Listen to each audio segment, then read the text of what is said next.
Annyeonghaseyo, selamat datang di channel You Oi. Monggo di subscribe, like, and comment. Dan jangan lupa aktifkan loncengnya agar tak ketinggalan updatean terbaru dari gua. Gua pribadi dengan sebesar-besarnya sangat berterima kasih dan mendoakan kalian semua yang mensupport channel ini agar bisa menuju 1000 subscriber. Gua semangat, kalian pun puas. Kamsahamnida. Video kali ini gua akan melanjutkan dari komik sebelumnya yang berjudul Merciless atau Tanpa Ampun. Oke, mari kita kilas balik dari chapter sebelumnya.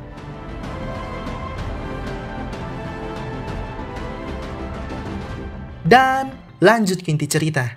Cerita dilanjutkan di sebuah restoran tempat makan di kota Daesan. Zotaemon sedang mengobrol dengan seseorang. Mereka mengobrol sembari memakan jajangmyeon atau mie saus kedelai hitam.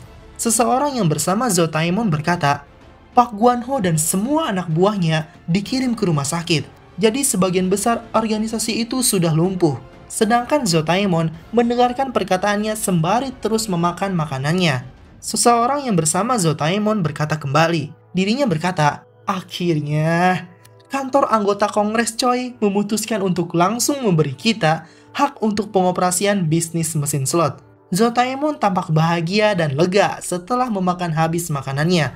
Dirinya menghentakkan mangkuk jajangmyeonnya sembari berkata, aku bakal minum-minum sampai mabuk. Seseorang yang bersama Zotaemon melanjutkan perkataannya. Dirinya berkata, omong-omong, kantor anggota kongres coy, entah bagaimana dia sudah tahu semuanya. Semua terjadi dalam satu hari. Dan dia bilang, dia langsung memberi kita bisnis itu. Zotaemon menjawab, anggota kongres coy, patua pintar itu. Begitulah caranya jadi anggota parlemen, lewat situasi rawan dan pembuatan keputusan yang sangat cepat.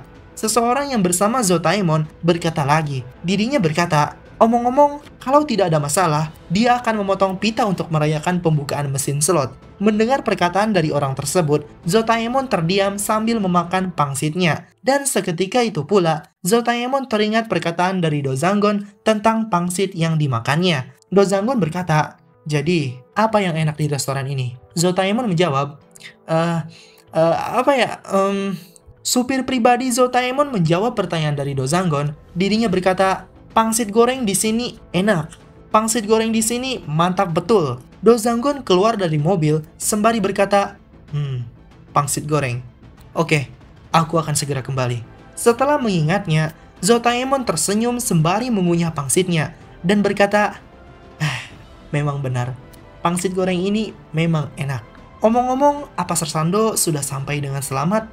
Tangannya kan sedang terluka parah. Scene berpindah tempat. Kembali lagi di fasilitas kesejahteraan Daesan, tempat di mana Dozanggon ditangkap paksa karena dikira seorang tunawisma. Semua para tahanan termasuk Dozanggon sedang bekerja melepaskan penutup botol semprotan di ruangan tersebut. Lee Sunjo bertanya, kalau dipikir-pikir lagi, aku belum tanya namamu. Siapa namamu Hyung? Dozanggon menjawab, namaku Dozanggon. Lee Sunjo bertanya lagi. Dirinya berkata, lalu apa pekerjaanmu di luar sana? Zangyeon Hyung? Dozanggon menjawab sembari memikirkan pekerjaan dulunya saat dirinya masih tergabung dalam angkatan militer Korea Selatan. Dozanggon berkata, aku? Apapun yang pakai fisik.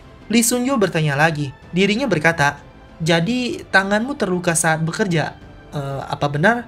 Mendengar perkataan dari Lee Sunjo, Dozanggon kesal dan teringat kembali di saat tangannya terluka parah menahan serangan dari pria besar bawahannya Pak Guanho. Dirinya berkata, kurasa begitu. Komandan peleton yang melihat mereka berdua mengobrol datang menghampiri mereka. Komandan peleton itu berkata, oi, kalian sedang kerja, apa butuh banyak bicara? Lee Sunjo panik dan ketakutan. Dirinya menjawab, maafkan aku. Sedangkan Dozanggon hanya terdiam santai tak berkata apapun sembari melihat Lee Sunjo. Komandan peleton mereka berkata lagi sembari mendekatkan kepalanya mengarah ke Dozanggon. Komandan peleton itu bertanya, anak baru, kau bilang apa di depan wakil direktur sampai dia memarahimu begitu? Hah? Dozanggon menjawab, itu... Di saat akan menjawab pertanyaannya, seketika komandan peleton memotong perkataan Dozanggon. Dirinya berkata, lupakan saja. Awas saja kau, jangan sampai jadi masalah buat peleton kita. Apa kau paham? Mendengar perkataan dari komandannya, Do Zanggun menjadi terdiam sambil melihatnya secara terus-menerus. Merasa dicueki, komandan peleton itu berteriak marah dan memukul kepala Do Zanggun dengan sangat keras, sembari berkata, jawab si anjing! Do Zanggun pun terpaksa menjawabnya. Dirinya berkata, baik. Setelah memukulnya, komandan peleton itu berteriak marah lagi ke tahanan lain yang mengobrol saat bekerja. Dirinya berkata, yang di sana, kau bisa kerja tidak? Lee Sun-jo yang melihat Do Zanggun dipukul, dirinya hanya melihat terdiam tak bisa berkata apapun. Lalu setelah komandan peleton itu menghampiri tahanan lain, Lee Sun-jo mengobrol lagi. Dirinya berkata, bukan hanya peleton kita, mereka juga takut kalau dapat masalah. Do Zanggun tetap terdiam mendengarkan perkataan Lee Sun-jo, sembari melihat kunci yang tergantung di lengan komandan peleton mereka. Lalu setelah melihatnya, Do Zanggun bertanya kepada Lee Sun-jo. Dirinya berkata, aku penasaran soal satu hal, kenapa baraknya dikunci dari dalam? Kalau mau mengurung kita, bukannya harus dikunci dari luar? Lee Sun-jo menjawab, oh, kalau itu dulu sekali ada orang yang datang memeriksa dan bilang merepotkan kalau dikunci dari luar. Katanya mirip penjara. Jadi sejak saat itu, komandan peleton menyimpan kuncinya dan menguncinya dari dalam. Do Zanggun bertanya kembali. Dirinya berkata, tapi komandan peleton kita juga terjebak di dalam sini. Kenapa dia mengunci dirinya sendiri? Lee Sun-jo menjawab, mereka memberi ban lengan atau tanda kewenangan pada orang yang tidak punya jabatan di luar sana. Dan dia jadi terobsesi dengan hal itu. Mendengar hal ironis tersebut, Do Zanggun berkata, begitu ya. Begitupun Lee Sun-jo, dirinya juga berkata, omong-omong, murid terhormat harusnya sudah sampai sekarang. Aku iri sekali. Sementara itu, kembali ke nasib murid terhormat atau dengan nama Kwak Du-yong. Bisa dikatakan, nasibnya sangatlah menyedihkan dan sangat parah. Karena dirinya setelah diiming-imingi kebebasan dengan terpilihnya menjadi murid terhormat, nyatanya Kwak Du-yong ini terpilih menjadi korban dalam pembedahan memperjualkan organ manusia. Pak Dokter memberikan barang hasil bedahnya ke Pak Yeom. Setelah menyerahkannya, Pak Dokter tersenyum dan berkata, soal yang terjadi, apa karena aku lengah sebentar? Aku menyelesaikan semuanya tanpa insiden. Jadi, bisakah kau beritahu wakil direktur? Pak Yeom menjawab, dirinya berkata, Pak Dokter kebingungan, sembari berkata, iya, Pak. Secara tiba-tiba, Pak Yeom menendang Pak Dokter dengan sangat keras menendang perutnya. Lalu Pak Yeom melanjutkan perkataannya, sembari mengeluarkan uang dari sakunya dan melemparkannya ke Pak Dokter. Dirinya berkata, kau harus memanggilnya Pak Wakil Direktur, dan kau membuat kesalahan. Jadi terima itu dan introspeksi diri. Jangan coba memperbaikinya sendiri. Begitulah caranya berkembang. Setelah menerima tendangan dan perkataan dari Pak Yeom, Pak Dokter melihat amplopnya dan mengambilnya. Pak Yeom berjalan keluar dari tempat tersebut sembari membawa barangnya. Sementara itu, Pak Dokter berkata, memang apa bagusnya mereka yang berbisnis sementara memperlakukan orang lain layaknya seonggok daging? Pak Dokter langsung tersenyum setelah menerima uangnya dan mengabaikan rasa sakit di perutnya. Dirinya berkata, omong-omong, dia membayar daging dengan mahal. Dengan uang sebanyak ini, aku pasti menang hari ini. Scene berpindah tempat di pelabuhan kota Daesan. Di sana, Pak Yeom pergi ke pelabuhan Daesan dengan tujuan untuk menjual barangnya ke pasar gelap melalui seseorang yang berada di dalam mobil. Pak Yeom menjual barangnya ke orang yang ada di dalam mobil. Orang tersebut pun menerimanya.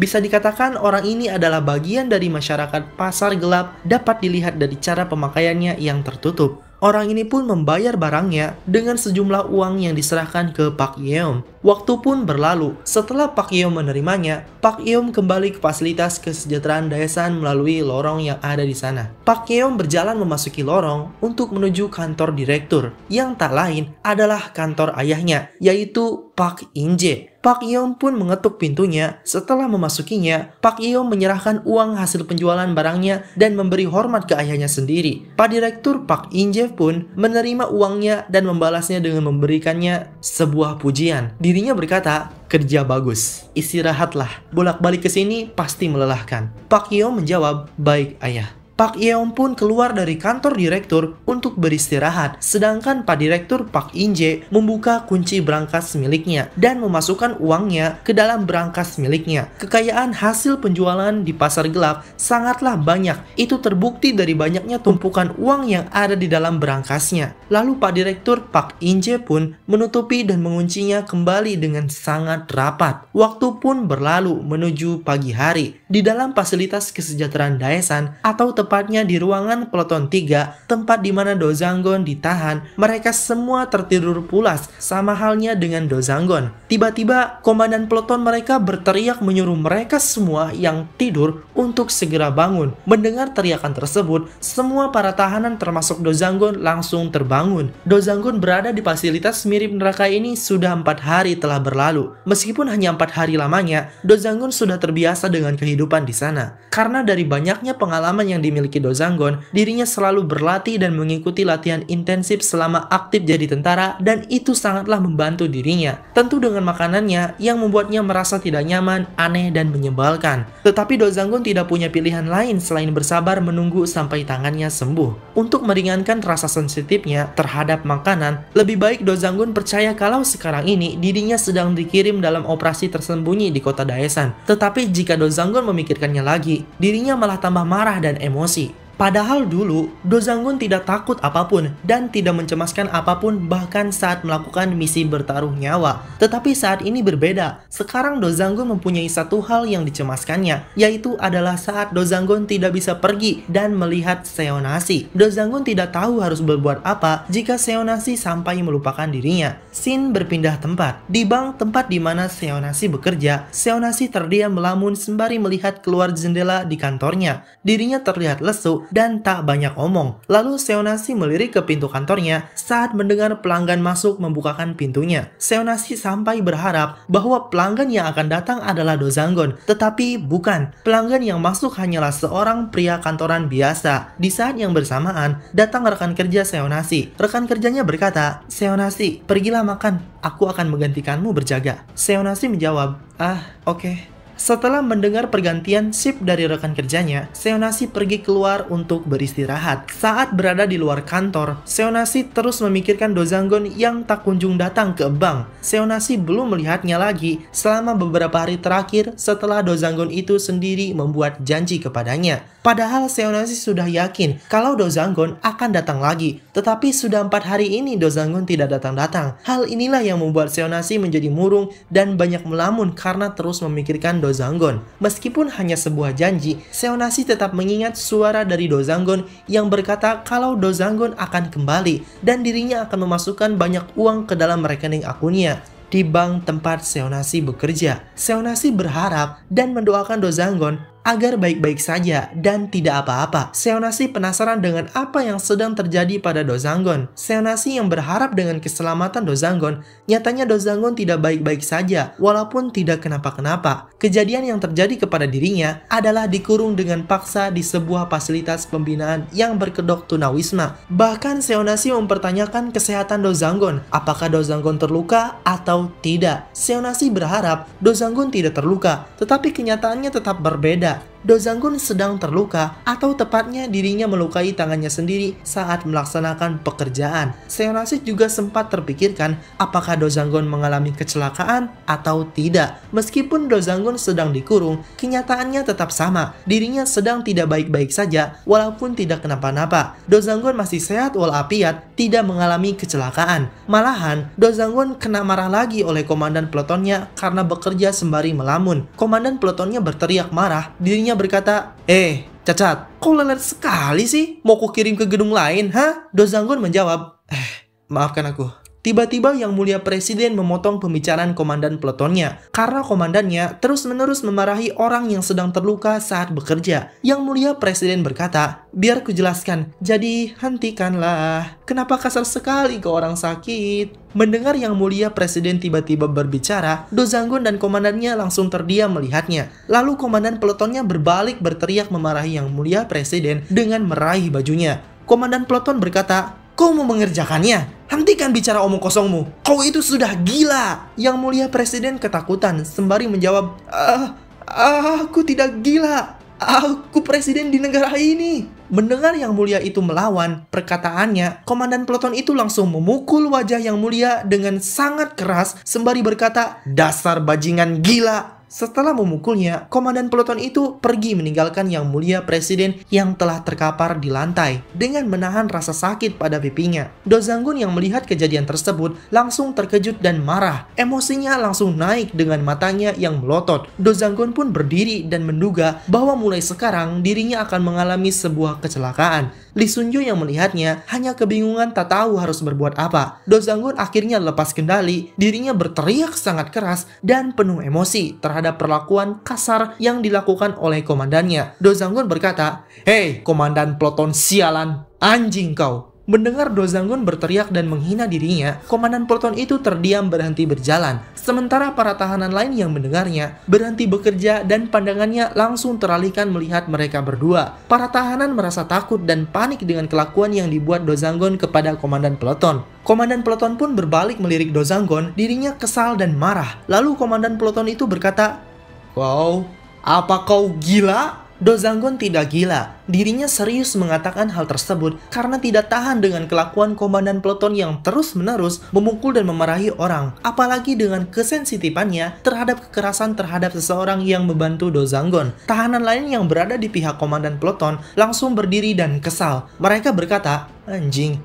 ada apa sih?" Dozanggun kembali membaca situasi dan kondisi untuk memenangkan pertarungan yang dimulainya. Dozanggun mengatakan bahwa sebelum berhadapan dengan kedua tahanan lain yang ikut campur, Dozanggun berniat untuk membunuh mereka terlebih dahulu. Komandan peleton langsung berlari maju dengan mengepal tangannya untuk meninju Dozanggun sembari berkata, "Dasar bangsat, akan kubunuh kau." Dozanggun mengencangkan dan menguatkan kekuatan pada kaki kanannya dan mengayunkannya ke belakang untuk menendang kepala komandan peleton dengan harapan akan membunuhnya. Komandan peleton yang melihatnya tak tahu harus berbuat apa dan hanya kebingungan. Lalu Dozanggun melancarkan tendangannya ke kepala komandan peleton dengan sangat keras, cepat, dan kuat. Komandan peleton yang menerima tendangan di kepalanya tak bisa menghindar karena saking kuat dan cepatnya. Komandan peleton itu langsung tepar tak sadarkan diri. Komandan peleton itu tidak menyadari bahwa dirinya akan pingsan setelah menerima satu tendangan. Komandan peleton itu pun terguling ke belakang Dozanggun dengan keadaan pingsan dan tak bergerak. Setelah menendangnya, Dozanggun bersiap-siap kembali untuk berhadapan dengan bawahannya, komandan peleton mereka. Para tahanan lain yang memihak komandan peletonnya menjadi marah dan berlari untuk menyerang Dozanggun. Lee Sun-jo yang melihatnya langsung panik. Dirinya tak menyangka bahwa komandan peleton akan kalah berduel dengan Dozanggun. Dozanggun mengamankan kedua tangannya di belakang tubuhnya sembari memprediksi kemungkinan yang akan terjadi. Memang sangat sulit jika melawan para tahanan lain yang jumlahnya lebih dari satu, tepatnya 3 orang sekaligus, dengan kedua tangan Dozanggun yang terluka. Tetapi, kedua orang yang membantu komandan peletonnya sangatlah berbeda, karena yang menyerang Dozanggun hanya 1 orang, satunya lagi hanya mengkhawatirkan komandan peletonnya. Tahanan itu maju dengan berkata, "Si bangsat." Sedangkan Dozanggun berusaha untuk membuat celah dengan berpura-pura mundur ke belakang, sembari melindungi kedua lengannya. Dozanggun pun tersenyum karena dirinya akan senang jikalau mereka mengikuti pergerakan yang dilakukannya. Melihat Dozanggun yang tersenyum, dirinya langsung berlari dengan mengepalkan tangannya untuk meninju Dozanggun sembari berkata, "Hah?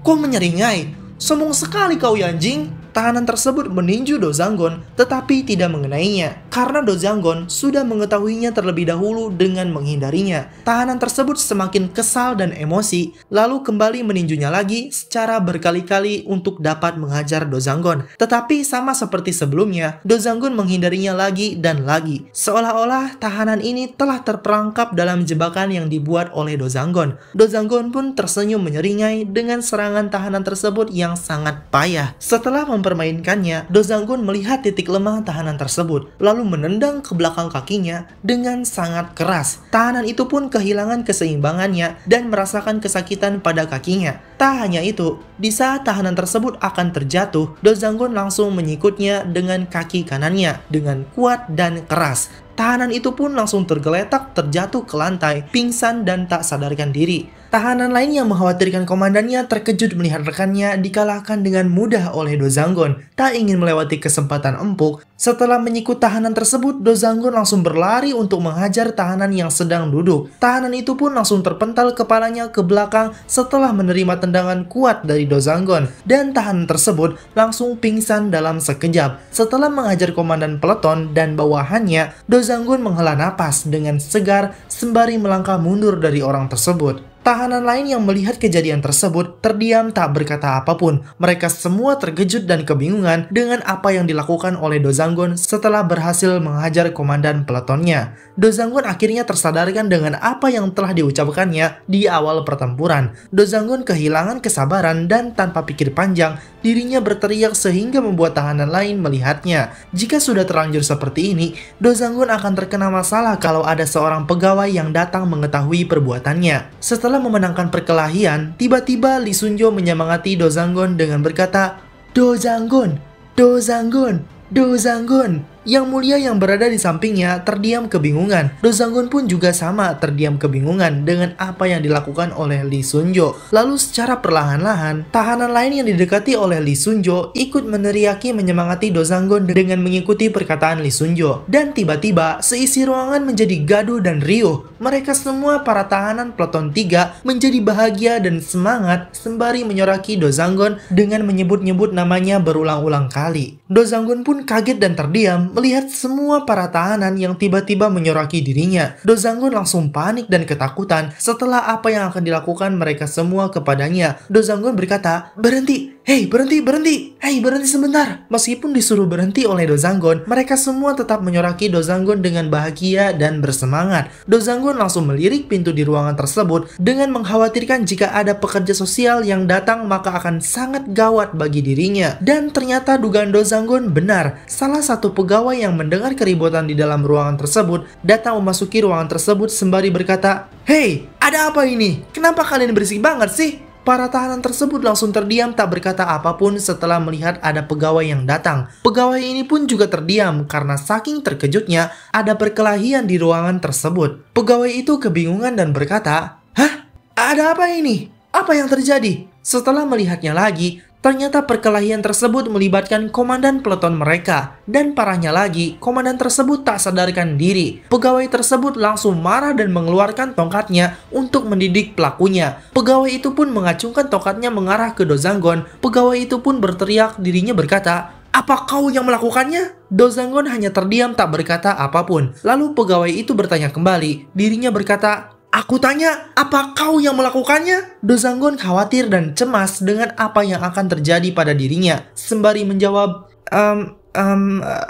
apa yang aku lakukan, itu..." Secara bersamaan, Dozanggon membayangkan apa yang akan terjadi jika dirinya melawan dan berusaha kabur sekarang dari fasilitas tersebut. Dozanggon menendang tongkat pekerja tersebut sehingga terlepas dari tangannya. Lalu Dozanggon menyundul kepala pegawai tersebut. Pegawai itu pun kesakitan sembari memegang wajahnya. Dozanggon kembali menyerang pegawai tersebut dengan menendang perut si pegawai dengan sangat keras. Dozanggon berpikir jika dirinya melawan, pasti akan seperti apa yang akan digambarkannya. Tetapi masalahnya adalah setelahnya. Jika itu terjadi, maka nanti akan mendatangkan sebuah masalah baru baginya. Dan jika Dozanggon langsung kabur melalui pintu di ruangan tersebut, pada akhirnya Dozanggon tidak bisa keluar karena ada tembok yang tinggi atau gerbang utama di fasilitas tersebut yang akan menghalangi jalan keluar Dozanggon. Jika Dozanggon mendekati gerbang, seluruh staf akan datang untuk menghentikan dirinya. Di samping itu, kalau mereka tahu aku menyerang salah satu rekannya, mereka pasti akan lebih marah lagi.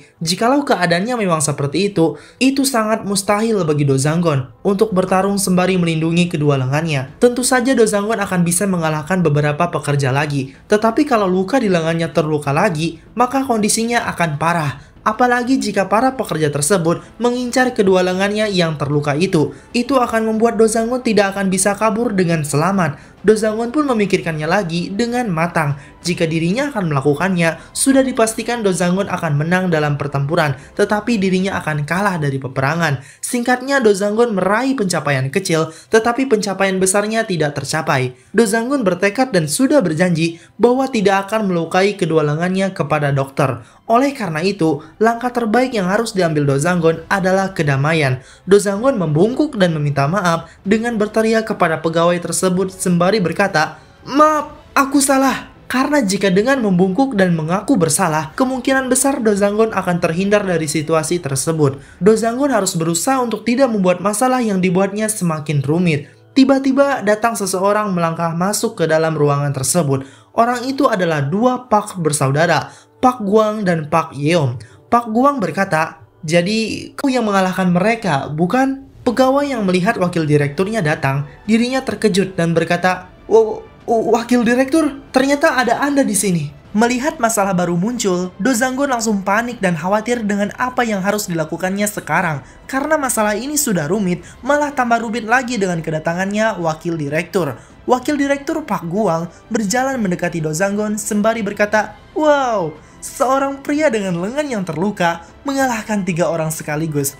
Aku kira kau hanyalah orang bodoh yang tak dapat mempertahankan dirimu sendiri dan hanya mengeluhkan soal makanan. Tapi ternyata kau lebih daripada itu." Do Zangwon hanya terdiam tak berkata apapun mendengarkan Park Guang berbicara. Begitupun dengan Park Yeom yang terus terdiam sembari memperhatikan Do Zangwon.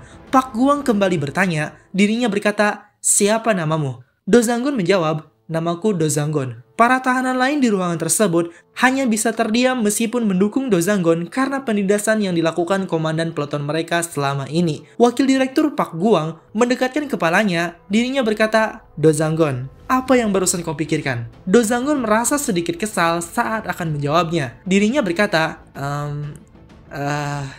Wakil direktur Park Guang sama halnya dengan Do Zangwon. Dirinya berkata lagi, lupakan saja. Aku tak peduli dengan apa yang kau pikirkan." Lalu setelah itu, wakil direktur Park Guang marah dan berteriak sembari menunjuk-nunjuk dada Do Zangwon. Dirinya berkata, "Faktanya adalah yang kau pikirkan dan itu adalah sebuah masalah besar." Do Zangwon kebingungan dengan apa yang dikatakan oleh wakil direktur Park Guang sembari berkata, apa? Melihat Do Zangwon yang sama sekali tidak paham dengan perkataannya, wakil direktur Park Guang marah sembari menunjuk-nunjuk lagi ke kepala Do Zangwon. Dirinya berkata, "Aturanku adalah anggota peloton haruslah mengikuti komandan peloton mereka. Kalau aku sudah menentukan aturannya, kau tinggal mengikutinya. Jangan memikirkannya lagi." Do Zangwon hanya terdiam dengan kepribadiannya yang mencolok seolah-olah omongan dari Pak Wakil Direktur, yaitu Park Guang, adalah sebuah omong kosong. Wakil Direktur Park Guang mendekatkan lagi kepalanya ke wajah Do Zangwon dengan tersenyum puas dan bahagia. Dirinya berkata, "Aku tahu kau masih punya pikiran di otakmu. Kau akan berada di ruang hukuman selama 3 hari. Mendengar hal tersebut, Lee Sun-jo kaget dan refleks berkata, 3 hari di ruangan hukuman? Lee Sun-jo sangat tahu betul kalau berada di ruangan hukuman hanya beberapa menit saja bisa membuat seorang tahanan kerusakan pada mental dan pikirannya. Apalagi ini 3 hari lamanya. Do Zangwon yang akan dihukum, dirinya juga tidak begitu tahu apa itu ruang hukuman. Jika disangkut pautkan dengan pekerjaan dulunya, ruang hukuman mungkin seperti sel pada penjara. Dan Do Zangwon tidak mempermasalahkan seberapa banyak hukuman yang diberikan kepadanya karena Do Zangwon sudah terbiasa meskipun hanya 3 hari. Wakil direktur Park Guang sangat puas dan sangat bahagia. Dirinya berkata, "Saat kau kembali dari sana, kau pasti tak akan punya pikiran lagi di otakmu." Nah, begitulah cerita kenapa Do Zangwon dijebloskan ke ruang hukuman dan ternyata tempat hukuman tersebut lumayan berbeda dengan apa yang dibayangkan oleh Do Zangwon. Mereka berdua, Do Zangwon dan wakil direktur Park Guang, berdiri terdiam dan saling menatap satu sama lain. Do Zangwon terlihat bosan, sementara wakil direktur Park Guang terlihat senang. Wakil direktur Park Guang berkata, "Bagaimanapun juga, renungkan dirimu selama masa pengurunganmu." Dan seperti biasa, tatapan Do Zangwon terlihat bosan. Dirinya tak menjawab perkataan dari wakil direktur Park Guang. Wakil direktur Park Guang berbalik melirik adiknya Park Yeom. Dirinya terlihat seperti memberikan perintah kepada Park Yeom dan Park Yeom pun mengerti. Wakil direktur Park Guang langsung tersenyum menandakan dirinya berterima kasih kepada adiknya Park Yeom. Park Yeom pun melewati kakaknya Park Guang dan berjalan menghampiri Do Zangwon. Sembari berjalan, Park Yeom berkata, "Hei, Do Zangwon, Do Zanggun tak menjawabnya dan hanya terdiam. Malahan Do Zanggun kebingungan dengan kelakuan dari kedua Pak bersaudara itu. Lalu tiba-tiba Do Zanggun langsung dipukul di bagian wajahnya oleh Pak Yeom. Pak Yeom memukulnya sembari berkata, "Berikan jawabanmu." Do Zanggun terkejut dan menjawab, "Ya, ya." Do Zanggun menjawab dengan nada suara yang meremehkan. Pak Yeom pun langsung menendang perut Do Zanggun sembari berkata, "Jawabnya satu kali saja." Menerima serangan keduanya, Do Zanggun langsung tersentak dan kesakitan. Do Zanggun menganggap bahwa Pak Yeom adalah seorang bajingan karena ini sudah keterlaluan. Tetapi Do Zanggun harus tetap tenang dalam menghadapinya. Pak Yeom bertanya lagi, dirinya berkata, "Hei, Do Zanggun." Do Zanggun langsung menjawab, "Iya." Tiba-tiba lagi, Do Zanggun ditendang di punggungnya dengan sangat keras oleh Pak Yeom, sembari berkata, "Menjawablah dengan keras dan jelas." Do Zanggun tersentak dan kesakitan sembari terbatuk dengan menerima tendangannya si bajingan Pak Yeom. Ternyata alasan dibalik Pak Yeom melakukan kekerasan tersebut sebelum memasukkan Do Zanggun ke dalam ruang hukuman adalah karena kakaknya wakil direktur Pak Guang bermaksud untuk menjadikan Do Zanggun sebagai contoh untuk para tahanan lain agar bisa dikontrol dan tidak ada yang melawan seperti Do Zanggun. Dan itu terbukti ampuh karena Pak Guang adalah seorang diktator. Setelah dijadikan contoh, Do Zanggun langsung dibawa pergi oleh pegawai tadi untuk dimasukkan ke dalam ruang hukuman. Melihat Do Zanggun yang dibawa pergi oleh pekerja itu, Yang Mulia dan Lee Sun-jo khawatir terhadap Do Zanggun yang akan dihukum selama 3 hari. Yang Mulia berkata, "Karena aku si pendatang baru jadi." Lee Sun-jo berkata, "Aku khawatir apa yang akan terjadi pada Hyung Nim." Tiba-tiba, Lee Sun-jo melihat Do Zanggun yang berbalik melirik dirinya. Do Zanggun melirik Lee Sun-jo dengan mengangguk tersenyum dan darah yang keluar dari hidungnya. Lee Sun-jo langsung menyadari dari perilaku tersenyum Do Zanggun bahwa isyarat dari dirinya memberitahu Lee Sun-jo untuk tidak mengkhawatirkannya. Hal itu membuat dirinya merasa khawatir karena hukuman 3 hari itu sudah terlalu berat bagi dirinya. Apalagi setelah dipukul habis oleh Pak Yeom. Do Zanggun keluar dari ruangan kerja dengan dituntun oleh pekerja itu. Do Zanggun merasakan kembali dari pukulan Pak Yeom yang mengenai wajahnya tepatnya di hidungnya. Do Zanggun menganggap kalau tinju dari si bajingan Pak Yeom itu cukup kuat dari kebanyakan orang, sembari membersihkan darahnya yang mengalir di hidungnya. Setelah mengusapnya, Do Zanggun langsung tersenyum, dirinya mengakui bahwa pukulannya lebih baik dari si bajingan Pak Yeom. Dan bahkan setelah menerima tinjuannya, Do Zanggun ingin bertarung dengannya setelah kedua lengannya sembuh total. Dan itu memang harus. Do Zanggun tiba-tiba dipukul kepalanya oleh tongkat si pekerja sembari berkata, "Cepat dan ikuti aku terus." Do Zanggun kaget dan kesakitan. Lalu Do Zanggun merasa kesal sembari menjawab, "Ya, aku datang, oke." Sedangkan di dalam hatinya, Do Zanggun mengatakan bahwa dirinya pasti akan menunjukkan tinjunya juga ke pekerja sialan itu, dasar bajingan. Sementara itu di dalam ruangan kerja, komandan peleton itu dibangunkan oleh seseorang dengan menepuk-nepuk pipinya. Tetapi komandan peleton itu tidak bangun-bangun dan akhirnya orang yang menepuknya malah memukul komandan peleton dengan keras sehingga komandan peleton itu langsung bangun. Komandan peleton itu langsung beranjak bangun dari pingsannya sembari berkata, "Siapa yang Komandan peleton langsung terdiam setelah melihat wakil pimpinan Pak Yeom yang berdiri di depannya. Komandan peleton itu kebingungan dan berkata, "Wakil pimpinan?" Pak Yeom menatap komandan peleton dan berkata, "Bangunlah, kita kedatangan tamu pengunjung." Pak Yeom beralih menatap tahanan lain sembari berkata, "Dan sekarang kembali bekerja. Jam istirahat kalian sudah selesai." Para tahanan lain pun menuruti perkataan Pak Yeom dan kembali bekerja seperti sebelumnya. Beberapa waktu kemudian, komandan peleton diajak berbicara oleh kedua Pak bersaudara di belakang gedung di tempat fasilitas kesejahteraan Daesan. Sembari membersihkan kacamatanya, Pak Guang berkata, "Oi, ketua regu." Komandan peleton itu panik dan langsung menjawab, "Siap, Pak." Pak Guang membicarakan tentang kekalahan komandan peleton setelah berduel dengan Do Zanggun. Pak Guang berkata, "Aku pikir kau tak memenuhi kualifikasi untuk memimpin sebuah regu." Komandan peleton itu menjadi ketakutan dan gaya bicaranya terbata-bata. Dirinya berkata, "Tidak, Pak. Saya layak, Pak." Pak Guang memasangkan kacamatanya sembari berkata, "Apa maksudmu dengan saya layak, Pak? Kau bahkan dipukuli dan pingsan oleh orang yang bahkan tidak bisa menggunakan kedua lengannya. Apa aku salah?" Pak Guang memegang ban lengan di komandan peleton tersebut sembari berkata, "Jadi, bagaimana kau akan memimpin yang lain padahal kau sendiri yang lemah?" Komandan peleton itu menjawab, Soal itu, Seketika komandan peleton terbayangkan kembali saat dirinya dihajar oleh Dozanggon. Komandan peleton itu berpikir bahwa dirinya itu tidak lemah. Hanya saja orang yang tidak bisa menggunakan tangannya itu terlalu kuat bagi dirinya. Dan wakil pimpinan tak akan percaya jika komandan peleton mengatakan hal itu bahwa kaki dari Dozanggon sangatlah cepat. Tapi kalau komandan peleton mengatakan faktanya pada wakil pimpinan, dirinya akan dicopot jabatannya sebagai ketua regu. Komandan peleton itu mematangkan alasannya lagi dengan menyiapkan alasan kebohongan kepada wakil pimpinan. Dirinya berkata, "Itu karena orang itu menyerang dari belakang.